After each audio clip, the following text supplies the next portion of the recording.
तो जैसा कि ब्रॉडर मार्केट में यानी मिड कैप और स्मॉल कैप में अभी भी बाइंग दिख रही है, एडवांस डिक्लाइन का आंकड़ा कम से कम यही बता रहा है कि 2.5:1 का रेशियो यहाँ पे चल रहा है।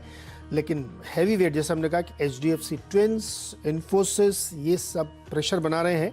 एचडीएफसी बैंक तो करीब 3% नीचे गया है और इसी वजह से आप देख रहे हैं कि इंडाइसेस में हर ऊपरी लेवल पे प्रेशर देखने को मिल रहा है। Nifty flat to negative 1 point है हालांकि, लेकिन अब रेड में कहा जाएगा, दबाव बना हुआ है। निफ्टी में अगर आप देखें तो इंडेक्स में जो सबसे ज़्यादा कमज़ोरी है वही एचडीएफसी ट्विंस में है। आज इन्फोसिस, कोटक बैंक, ये सारे दबाव में काम कर रहे हैं। बाजार को थोड़ा संभाल कौन रहा है? रिलायंस इंडस्ट्रीज़ 2.2% की मजबूती है, 2599, 2600 का प्राइस यहाँ पर दिख रहा है। तो एक तरफ संभालने वाले, दूसरी तरफ जो कमज़ोरी कर रहे हैं, लगभग बराबर बराबर है, इसीलिए आपको इंडेक्स बिल्कुल फ्लैट कारोबार करता हुआ यहाँ पे देखने को मिल रहा है। यही हाल है इंडेक्स फ्यूचर में, और फ्यूचर्स का जो टॉप लूज़र है वो जुबिलेंट फूड है। आज इसका स्प्लिट हुआ है और इसीलिए आपको 556 में प्राइस दिख रहा है। तो जो 80% की कमज़ोरी है उसको आप इस तरह से मत देखिएगा, या आप ये देखिएगा कि ये स्प्लिट हुआ है तो उसकी वजह से आपको ये प्राइस एडजस्टमेंट यहाँ देखने को पड़ रहा है। लेकिन वीकनेस स्टॉक में वैसे भी कमज़ोरी देखने को मिल रही है। इसके अलावा अपोलो हॉस्पिटल्स में आज 5% की तेज़ी है। एयू स्मॉल फाइनेंस बैंक में 4% की तेज़ी है। एयू में बोनस की खबर है तो यहाँ पे देख सकते हैं आप। और हिंदुस्तान कॉपर में 5.25% की तेज़ी है। कॉपर एक मेटल है, इसको हमेशा आप रडार पर रखिएगा, बढ़िया तेज़ी यहाँ बनते हुए दिख रही है। तो आपके सवालों के जवाब देने के लिए गाबा सर हमारे साथ हैं। गाबा सर नमस्ते। और बाजार आज बड़ा ऊपर नीचे कर रहा है, तो आप किस साइड में है, कैसे अप्रोच कर रहे हैं? वेल, मुझे लगता है कि बाजार जो है साइडवेज जोन पर है। आज गैप अप खुला, दिक्कत उसकी अगर गैप अप नहीं खुलता तो उपमुख मिलता, क्योंकि कुछ गिने चुने स्टॉक जो है जैसे कि रिलायंस है, आईसीआईसीआई बैंक है, ये ऊपर है, इसमें लगता है कि अपमुख मिलना चाहिए। लेकिन जो एचडीएफसी ट्विंस है वो गड़बड़ कर रहे हैं, तो मेरे ख्याल से साइडवेज कहेंगे हम, क्योंकि ब्रॉडर मार्केट अब भी ठीक लगता है। जो नीचे अगर मार्केट आ रहा है तो बिकॉज ऑफ कह सकते हैं कि एचडीएफसी बैंक, और कुछ नहीं। तो सर निफ्टी में कुछ करना है कि नहीं करना है? अवॉइड कर देना चाहिए, थोड़ा रुकना चाहिए। मेरे ख्याल से लगता था सुबह के शायद एक अपमूव मिलेगा, लेकिन आज का लोग मेरे ख्याल से समझ जाएगा। वो है करीब 17,200 का, 17,150 का और 17,200 फ्यूचर पे। मेरे ख्याल से वो संभलना चाहिए। अगर 17,200 संभल जाता है तो पॉसिबल है कि 17,300 जाएगा कल तक, और उसके बाद एक अच्छा आपको मिल सकता है शॉर्ट कवरिंग का, क्योंकि वीकली एक्सपायरी भी तो है। मुझे लगता है आज 17,200 फ्यूचर में संभलना चाहिए। 17,200 पे नजर गड़ा के बैठिए। गाबा सर को लगता है कि वहां तक टेस्ट होना चाहिए। गाबा सर, कोई स्टॉक भी रडार पे आया क्या? जी हाँ, मुझे एनएमडीसी अच्छा लगता है। एनएमडीसी वाकई में अच्छा लगता है। यहाँ पर जो सपोर्ट है करीब 170 के आसपास है। इसका टारगेट मुझे एक्चुअली 180 लगता है, लेकिन 176, 178 फिर 180 वहां तक जाना चाहिए, क्योंकि जो बेस बना है एनएमडीसी का 140, 150 जोन पर बहुत ही बढ़िया बना है। थोड़ा वक्त देना चाहिए, अपमूव मिलना चाहिए एनएमडीसी में। ओके, चलिए, एनएमडीसी गाबा सर की पसंद, और 180 के ऊपर भी जा सकता है, वहां नजर रखिएगा आप। अब चलते हैं अपने दर्शकों की तरफ। संतोष अमरावती से हमारे साथ जुड़ रहे हैं। संतोष नमस्कार, सवाल पूछिए अपना। नमस्कार सर। जी बताइए सर, मेरे पास टाटा पावर के 600 शेयर है। टाटा पावर? हाँ। अच्छा, कितने में लिए थे? 240 में। गाबा सर, टाटा पावर 240 की खरीद है, 254 पे चल रहा है, क्या करना चाहिए संतोष को? अगर ट्रेडर है तो मुनाफा ले लो। अब ट्रेड करा है 254 में, 14 रुपए अब भी मिल रहा है। अगर आपको निवेश के लिए लॉन्ग टर्म के लिए होल्ड करना है तो 200, 225 में स्ट्रॉन्ग सपोर्ट हो रहे हैं तो फिर होल्ड कर सकते हैं। ये जो पावर वगैरह की इतनी क्राइसिस चल रही है, पावर कंपनियों को फायदा नहीं होगा इससे आगे जाते हुए? पावर का हो सकता है कुछ भी हो जाए, लेकिन ट्रेडर है तो निकल जाना चाहिए। मुनाफा मिलता है तो दिखता है तो निकल जाना चाहिए, लेकिन अदरवाइज ये स्ट्रक्चर के हिसाब से 220 में बहुत ही स्ट्रॉन्ग सपोर्ट हो रहे हैं। तो बाजार को देखते हुए आपको थोड़ा प्रॉफिट बुक करना चाहिए संतोष, क्योंकि बाजार है अभी और आप प्रॉफिट में है तो आपको लेना चाहिए। चलिए धीरज आनंद के पास चलते हैं, भागलपुर बिहार। धीरज जी नमस्कार, क्या सवाल है आपका? हमने किसी लिया था 1,000 शेयर 55.19 में। अच्छा, तो अभी क्या रुकने का मन नहीं है क्या? रुकना है सर। कितने दिन तक रुकेंगे? 1 ईयर रुक सकता हूँ सर। 1 साल रुक सकते गावा सर, एमएमटीसी में 1 साल रुक सकते हैं, बनेगा प्रॉफिट इसमें इनका? मेटल्स, हाँ, ये स्टॉक मुझे अच्छा लगता है। एमएमटीसी बहुत ही स्ट्रॉन्ग सपोर्ट जोन 45 के आसपास है, उसके बाद एक अपमूव मिला, लेकिन अब भी इस जोन पर मुझे अच्छा लगता है। जो उसका सेटअप है उसके हिसाब से लगता है एक अच्छा बढ़िया अपमूव मिलना चाहिए। तो ये स्टॉक मेरे हिसाब से होल्ड के लायक है from delivery point of view. Yes. Ultimate target क्या होगा इसका सर? इसका टारगेट मुझे लगता है फर्स्ट टारगेट 65 तक होना चाहिए, अब 52 का है, वहां तक जाएगा लेकिन टाइम लगेगा। ये डिलीवरी पॉइंट है क्योंकि स्ट्रॉन्ग सपोर्ट जोन करीब 50 के आसपास है। हो सकता है 3-4 दिन और साइडवेज में चल जाए, लेकिन इसका टारगेट अच्छा है, ये जगह अच्छी है खरीदने की। तो उसी सपोर्ट को स्टॉप लॉस मान लें? बिल्कुल ठीक है, तो उसी सपोर्ट को धीरे स्टॉप लॉस मानिए और 65 तक के टारगेट आपको इसमें मिल सकते हैं। कुणाल साहा जी मेरे साथ गुवाहाटी से हैं। कुणाल नमस्कार, क्या सवाल है आपका? हाँ जी, good morning sir. Good morning. मेरे पास 1000 शेयर है आपका एनएचपीसी का, 30 रुपया 33 पैसा में खरीद है सर। मैं क्या करूँ, उसको सेल करूँ या होल्ड करूँ? गावा सर, एनएचपीसी 1000 शेयर क्या करें, बेच दें? कौन सा? एनएचपीसी, एनएचसीसी। यस, मैं निकाल देता हूँ। यस, एनएचसीसी फूड है जो अभी 19 रुपए के पास है। 33 सर। 16 रुपए में स्ट्रॉन्ग सपोर्ट जो कितने मिली है? 24, 25, 30 तक जा सकता है। नहीं गावा सर, 33 रुपए 35 पैसे का है एनएचपीसी।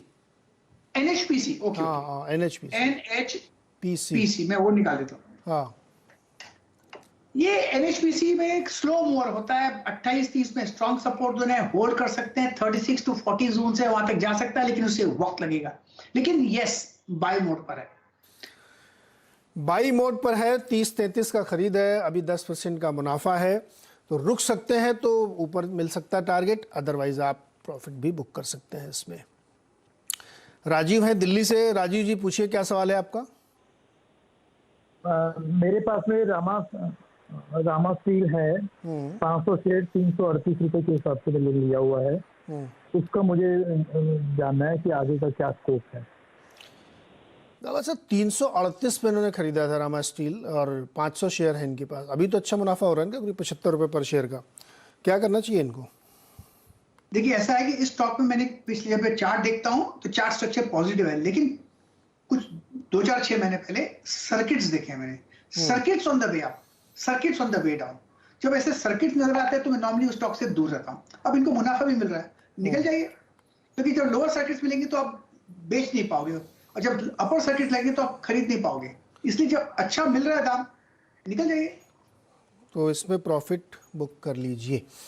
गावा सर, ट्विटर से एक सवाल लेते हैं। निशिकांत मलिक ने पूछा है, जेएसडब्ल्यू स्टील 745 पे 20 शेयर है, 745 में 780 पे ट्रेड कर। मेरे ख्याल से ये स्टॉक थोड़ा होल्ड करना चाहिए।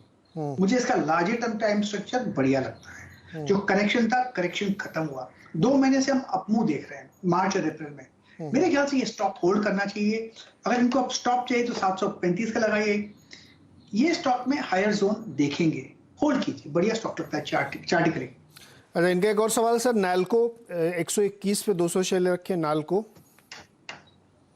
नेशनल एल्यूमिनियम, चार्ट निकाल लेता हूं। नेशनल, यस, ये चार्ट भी बढ़िया है, स्ट्रक्चर पॉजिटिव है। साइडवेज जोन अब थोड़ा मिल सकता है, नथिंग टू वरी। 100-110 में स्ट्रॉन्ग सपोर्ट जोन है। अगर थोड़ा डिप भी आता है तो घबराइएगा मत, होल्ड कीजिए स्टॉक। इसका चार्ट स्ट्रक्चर बढ़िया है। इसमें जब भी कोई करेक्शंस आते हैं वो एब्जॉर्ब हो जाते हैं। करेक्शन एब्जॉर्ब होते हैं, होल्ड करने की सलाह है नैल्को में भी। जेके टायर पे एक सवाल पूछना चाहते हैं अनुभव, शामली यूपी से। अनुभव जी, क्या सवाल है, पूछिए आप। जी हाँ, मेरे पास जेके टायर के 300 शेयर है, 134 की प्राइसिंग है मेरी। तो मैं जानना चाहता हूँ क्या करना है इसमें, शॉर्ट टर्म व्यू है। शॉर्ट टर्म व्यू है गाबा सर। टायर कंपनीज, बैकग्राउंड इसका थोड़ा समझ लेते हैं। फंडामेंटली देखिए, ऑटो कंपनीज की सेल्स बहुत अच्छी नहीं है और क्रूड ऑयल भी बहुत ऊपर है, तो इनपुट कॉस्ट भी बढ़ी हुई है। तो ऐसे माहौल में टायर कंपनियों पे गाबा सर, जेके टायर का चार्ट क्या कहानी कह रहा है? चार्ट में थोड़ा रेसिस्टेंस है, करीब 160-170 के आसपास थोड़ी गिरावट देखी। अब थोड़ा डिप हुआ है 140 के बाद, लेकिन एक अपमूव ठीक है। इनका रेसिस्टेंस 140 पे, इनकी कॉस्ट 134 है, दिक्कत हुआ है। अगर 140 जाएगा तो फिर एक रेसिस्टेंस आएगा, फिलहाल होल्ड कीजिए। तो मेरे ख्याल से एक अपमूव मिलना चाहिए, जगह अच्छी है मिलने के लिए, उस अपमूव में कॉस्ट के आसपास जा सकता है, वहां पर निकल जाइएगा। मतलब 135 के ही आसपास जब जाए तो निकल जाइए अनुभव जी, क्योंकि शॉकर्स हैं इसके लिए आगे, तो बहुत रुकना का कोई गारंटी नहीं कि आपको आगे चार्ट ऐसे आइडियाज़ दे। ओके, अच्छा गाबा सर, इन्फोसिस का चार्ट आप देखिए एक बार ज़रा। इस पर एक सवाल भी पूछा गया है ट्विटर पे कि आईटी सेक्टर में तमाम कंपनीज पे बहुत प्रेशर है। इन्फोसिस के रिजल्ट के बाद तो और ज़्यादा। डिलीवरी बास बेंग आज भी 1% गिरा है। तो इन्होंने साथ में एक और जोड़ दिया कि डॉलर इतना महंगा हो रहा है, उसके बावजूद ये स्थिति है। क्या करना चाहिए इन्फोसिस जैसे शेयर में? कल का जो मूव था वो गैप डाउन खुला और आज भी उसने गैप फिल नहीं किया। कल लगा कि लोअर लेवल से एक सपोर्ट है, लेकिन आज भी अपर रीजन पे खुला और नीचे आया। जब तक ये 1650 पार नहीं करता अपसाइड, तब तक मुझे लगता है कि डाउन मूव है। और जब लार्जर टर्म टाइम पे देखता हूँ इन्फोसिस का, उसके हिसाब से लगता है अपर रीजन में सेलिंग प्रेशर है और शायद लोअर लेवल देखने को मिले। अगर लोअर होते हैं तो कहां तक जा सकते हैं? पॉसिबल 1500 भी देख सकते हैं इन्फोसिस में। स्ट्रक्चरली इसमें स्ट्रेंथ फिलहाल नजर नहीं आती इन्फोसिस में। गाबा सर, कोई आईटी स्टॉक है जो आपको लग रहा है कि एंट्री के लिए तैयार हो गया है? टीसीएस भी वीक नजर आता है, इन्फोसिस तो वीक है। विप्रो की बात करते हैं, वेल विप्रो में भी वीकनेस है। एचसीएल टेक नॉर्मली इसमें अच्छी तेजी आती है, लेकिन देखिए अगर एचसीएल टेक में भी क्या है, एचसीएल टेक में वीक है, तो क्या जरूरत है? अवॉइड कर लेंगे, जब बेस बन जाएगा उस समय घुस सकते हैं, उस समय अच्छे स्टॉक्स मिलेंगे। फिलहाल तो अब तक इनको वीकनेस का माहौल नजर आता है। यहाँ पर एक डिप मिलेगा और जब ये थक जाएगा नीचे आके, उस समय मौका मिलेगा जरूर। ऐसे एक दिन में ऊपर नहीं जाएगा। तो आईटी में ये कहानी है। देखिए ग्रोथ स्टॉक्स जो है ना वो सब ड्रिवन इन यूएस है और यूएस में ब्याज दरें बढ़ने की बड़ी आशंका है, तो कंपनियों के ऊपर इसका असर पड़ रहा है। इसीलिए आप देखिए कि डॉलर की स्ट्रेंथ के बावजूद आईटी कंपनीज में प्रेशर है, क्योंकि जो यूएस है, यूके है, जहाँ बहुत एक्सपेंडिचर होता था इन सब कंपनियों पे कि लोग आईटी पे खर्च करते थे, उस पर थोड़ी सी रुकावट है, क्योंकि पूंजी जो है ना, कॉस्ट ऑफ फंड्स बढ़ रहा है, तो इसीलिए इसका असर देखने को मिल रहा है। रावत सर, अजय दुहान ने ट्विटर पे एक सवाल लिखा है कि इनके पास 100 शेयर है वेरॉक इंजीनियरिंग के, और खबर भी है उस पर। वेरॉक का चार्ट दिखाइए, क्या करना चाहिए इनको वेरॉक इंजीनियरिंग पे? वराफ को मैं चार्ट निकाल लेता हूँ कहीं मैं। वराफ इंजीनियरिंग, वेरॉक इंजीनियरिंग, वराफ VAR देखता हूँ, मिल जाएगा तो ठीक है। वराफ होल्डिंग, वराफ मेरे पास मिल नहीं रहा है। चलिए अच्छा, मैं इस सप्ताह दूसरा देखिएगा आप। मैं एक सवाल ले लेता हूँ दर्शक का जो हमारे साथ जुड़े हुए हैं, संतोष सतारा से। संतोष जी, क्या सवाल है, पूछिए। अच्छा सर, ये मैंने वेंकीज के शेयर लिए हुए हैं 195 में, 2565 की रेट में लिए हुए हैं। ओके, हाँ सर। कितने दिन पहले लिया आपने ये मैंने जनवरी में लिए थे सर, जनवरी में लिए थे, फिर फरवरी में फिर लिए थे। मैंने उसको यानी कि वो किया था, एवरेज किया था, एवरेज किया था। हाँ गाबा सर, वेंकीज इनकी एवरेज कॉस्ट है 2565 रुपए। मेरे ख्याल से ये स्टॉक होल्ड करना चाहिए। जो गिरावट हुई है 4000 के जोन से, गिरावट हुई है 2000 एक आधा हो गया और 2000 के आसपास एक सपोर्ट मिला है। मुझे इससे ज्यादा गिरावट नजर नहीं आती। हो सकता है 1750 भी देखे, लेकिन मुझे लगता है यहाँ पर होल्ड करना चाहिए। इसमें एक लेवल देता हूँ, इनके 2500 पे लिया है।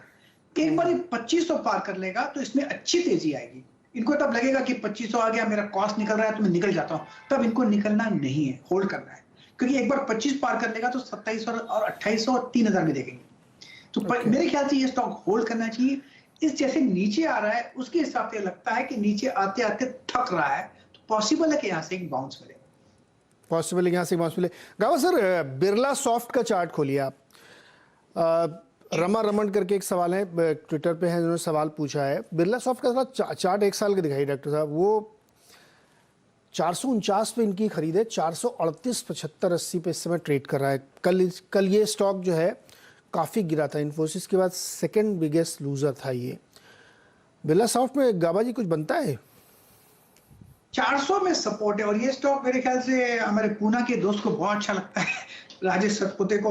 हाँ। स्ट्रक्चरली लगता है कि 400 में स्ट्रॉन्ग सपोर्ट जोन है, अब थोड़ा साइडवेज मूव है। 500 में रेसिस्टेंस है। अगर इस स्टॉक में अगर आपको मिलना चाहिए तो 500 पार करना पड़ेगा, वो बहुत जरूरी है। लगता है कि 500 में थोड़ा स्ट्रॉन्ग रेसिस्टेंस है, तो शायद और थोड़ी गिरावट आ सकती है। तो मुझे लगता है स्ट्रक्चरली थोड़ा वीक है, 400 में होल्ड कर सकता है, लेकिन स्ट्रक्चरली थोड़ा वीक है। स्ट्रक्चरली वीक है तो इसलिए ऐसा आईटी का पूरा पैक ही इस समय वीक दिख रहा है। गाबा जी मैंने 3-4 देखे, चार्ट पे अच्छे नहीं लग रहे हैं बहुत, तो थोड़ा प्रेशर पे है और डिलीवरी बेस्ड सेलिंग हो रही है इसमें। चलिए एक और सवाल लेते हैं, सतारा से ही है आशीष पवार जी। आशीष जी नमस्कार, पूछिए सवाल अपना। नमस्कार नमस्कार सर। जी सर मेरा सवाल कावेरी सीरीज पे है। मैंने 7-8 दिन पहले 610 पे बाइंग किया है सर, 100 क्वांटिटी शेयर। गावा सर 610 पे कावेरी इन्होंने लिया है कुछ दिन पहले, रुके रहना चाहिए इनको। कावेरी सीट की बात कर रहे हैं 610 में, मेरे ख्याल से होल्ड करना चाहिए। देखिए कावेरी सीट का जो चार्ट है, हाँ 500 और 550 के बीच में बहुत ही बढ़िया सपोर्ट है, और इस महीने जो अपमूव मिला है कावेरी सीट्स में, मुझे लगता है ये बढ़िया अपमूव है। ये इसको हम कहेंगे ब्रेकआउट 575 के आसपास मिला है। लगता है कि 700 की तरफ जाना चाहिए। अब ट्रेड कर रहा है 624, तो ये स्टॉक होल्ड के लायक है। बढ़िया जगह पे लिया है, अच्छा ब्रेकआउट मिला है, स्ट्रक्चर पॉजिटिव है, अपमूव मिलना चाहिए कावेरी सीट में। इसको होल्ड करके रखिए संतोष जी। अच्छा गाबा सर जरा एफएनओ मार्केट की तरफ चलते हैं। जुबिलेंट फूड देखिए आज उसमें स्प्लिट हुआ है, लेकिन शॉर्ट बन रहे हैं इसमें जुबिलेंट फूड में। आज प्राइस आज एक्चुअली लगता है कि ये कुछ स्प्लिट हुआ है। हाँ स्प्लिट, आज स्प्लिट है, फिर भी 2750 था। क्या इस पे खरीदारी करनी चाहिए इस भाव पे? चलिए स्प्लिट होने के बाद अब ये आ गया है 562 रुपए पे। एक्चुअली इस पर मैं टिप्पणी आज नहीं कर पाऊंगा, क्योंकि मेरे चार्ट में स्प्लिट दिखाई देता है। ठीक है कल गाबा सर, एडजस्टमेंट होगा मेरे चार्ट पर। चलिए कल देखेंगे एडजस्टमेंट हो इसको। जाएगा तब चार्ट क्लियर देखेगा। एयू आज इसको अवॉइड करूंगा। एयू स्मॉल फाइनेंस बैंक, हाँ जी, इस पे क्या करना चाहिए? इसमें मैं खबर बता दूं पहले कि एक बोर्ड बैठक है इनकी 26 तारीख को, उसमें ये बोनस शेयर का ऐलान कर सकते हैं, मतलब एजेंडे में शामिल है। तो उसके मद्देनज़र शायद इसमें लोग खरीदारी कर रहे हैं। क्या चार्ट इस बात को सपोर्ट कर रहा है कि लोगों को खरीदारी करनी चाहिए? चार्ट तो कहता है कि बहुत बढ़िया कंसोलिडेट हुआ है एयू बैंक में 975 और 1275 के बीच में, और जितना कंसोलिडेशन हुआ है उसके बाद जो ब्रेकआउट मिला है उसके हिसाब से ये थोड़ा मुंह और ज्यादा चलेगा। बोनस है या क्या है मुझे पता नहीं, लेकिन यस इसमें अपमूव है। सपोर्ट 1200 में है, ये लेना चाहिए और होल्ड करना चाहिए। थोड़ा वक्त भी देना चाहिए, जितना ज्यादा स्पेस देंगे उतना अच्छा है एयू स्मॉल बैंक में। एयू स्मॉल बैंक थोड़ा बड़ा हो जाएगा। ओके गावा, फर्टिलाइजर शेयर्स में कुछ पसंद आ रहा है आपको? चंबल फर्टिलाइजर कल पसंद आ रहा था, दूसरा एक और एक फर्टिलाइजर स्टॉक दीपक फर्टिलाइजर कल पसंद आ रहा था। मैं आज देख लेता हूँ कैसे लग रहा है वो दीपक फर्टिलाइजर।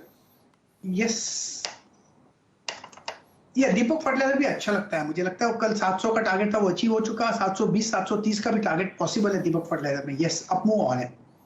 दीपक में अपमूव है। जरा चंबल का थोड़ा बड़ा चार्ट दिखाई गावा सर। चंबल फर्टिलाइजर ने बहुत अच्छी मूवमेंट दिखाई है पिछले कुछ महीने 2 महीने के अंदर, लेकिन आज थोड़ा सा ठंडा पड़ा है। तो ये घुसने का मौका है या दूर रहना चाहिए, अब निकलना चाहिए? जिन्होंने ले रखा वो उनको निकलने का मौका है।